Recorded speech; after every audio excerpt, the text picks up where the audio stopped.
we had at least 7 of us, and we were building up person by person as far as our contribution goes. And that was working great. When homeless do that, that works great. Everybody does something, they all pull together, and then that way you can make somebody gets food, somebody else gets food, somebody else gets money, somebody else gets tobacco, somebody else. It's a nice tribe, everything works together. But when greed comes in and somebody can pretty much stand right next to a treasurer or whoever's holding the money and decide, well, I'm gonna rip this guy off and go feed my weakness, and that destroys everything. So we lost that tribe that way. And the next one we started building right after that also got lost. I don't think because of greed. I'm not sure what that one was. Jealousy. Jealousy took that one apart. Human. Well, it's funny when you watch the human dynamics, the social dynamics of people in a group. You gotta get, if you can get 5 people to get along, you're doing great, man. We've done pretty good. We get 5 or up.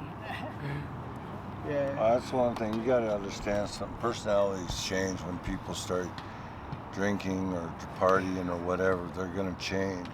They're not going to be the person that you know. They call it an inhibitor for a reason. You know, it causes you to your inhibitions to go bye-bye, and you have fun.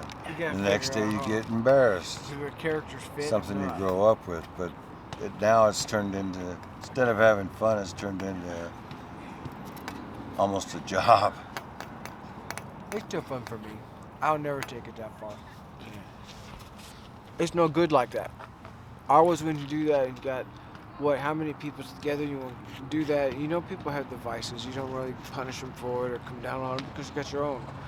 And then when you do that and you allow for finding out what they're like when they're high, whether or not you want to be with them, whether or not everybody else wants to be with them, that's fun because not everybody tells the truth there, huh? That's true. Or you get stuck with somebody you don't like for a while, and then everybody's like after 3 days, why didn't you say something? Well, when you do, and it seems like maybe it's too early for some people, you ruin that social dynamic of everybody that already exists and not the new person yet. I don't know how to fix that. Sometimes it can't be fixed, sometimes it's not meant to be. But that didn't happen yesterday. No, this happened over. Right. We put all this together over the summer with our group, our little group that we just chilled. 9 months, 8 months. And what we put together in about 2.5, 3 months was simply destroyed by greed and jealousy within less amount of time than it took to put it together, you know. Well, I met Nick because I was squatting, as they call it, by myself, and he walked by it and saw that I was, and he asked how I was doing and if I needed anything, and that's how I met him. And then he started coming around more, so looking and checking up on me a lot. And then he brought us over here. And then he had to go and do an errand, and he just kind of dropped us into the table with these people we hadn't met. And it's strange because every person that was here has a different character. They're all different kind of personalities, but there's no animosity. And like he has said, some people bring, you need a paper, or I'll give you some tobacco, or and we all trade, So I felt welcome right away.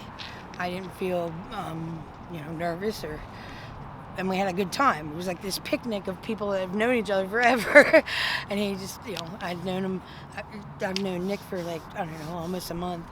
I knew everybody else like 5 minutes. And he just plopped us down. It was like we knew each other forever. And it is, if somebody does a different job, and when you get here, whatever you have to share. And you can't really find that in the world. It's bizarre that I had to come to this kind of thing. I need to do that. See, I live like that. Right now I'm squatting in an abandoned trailer, and I don't have any other place to go. I still have medical appointments or other appointments with DES that I gotta make. And I like the idea of spending the time cultivating people, acquaintances, to see how they mesh. They're better quality of people than who I've been around. And that's important to me. So I like being able to find people I can get along with, and the only way you can do that is to go through people.